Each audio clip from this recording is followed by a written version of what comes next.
The man removed his watch, then fastened it to the steering wheel set a 5-minute countdown and opened the rear door. 3 minutes later, one robber ran out, but the second robber hadn't appeared. Through the radio, police would arrive in 2 minutes. Robber in the car was nervous, but Ryan seemed relaxed.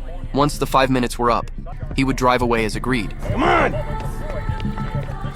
Come on, get in. Fortunately, the second robber arrived. Ryan quickly fled the scene. They hadn't gone far when they encountered approaching police. Ryan reacted, quickly turning off his lights and pulling over, escaping the police's view. But when the police car left, he followed behind it, finding the right moment to turn right and shake off the police. Just as they began to breathe easier, a helicopter locked onto them. Ryan floored the gas pedal, racing across the bridge. After the bridge, he turned into a tunnel, entering the helicopter's blind spot. But no sooner had they escaped the aerial pursuit, they collided head-on with another police car. The two robbers panicked. Ryan remained calm. He turned off the police scanner and turned on a live sports broadcast as the announcer declared the game over. He quickly drove into the stadium's underground parking, then put on a hat and took off his jacket, blending in with departing. Fans casually walking past the police. The next day, Ryan went to work as usual. He was a stunt driver for movies. The work was dangerous and exhausting. The pay was minimal. No one cared about his safety. All right, that's a cut!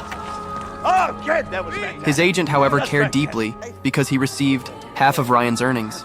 This money wasn't enough for two men, so Ryan worked nights driving getaway cars for robbers.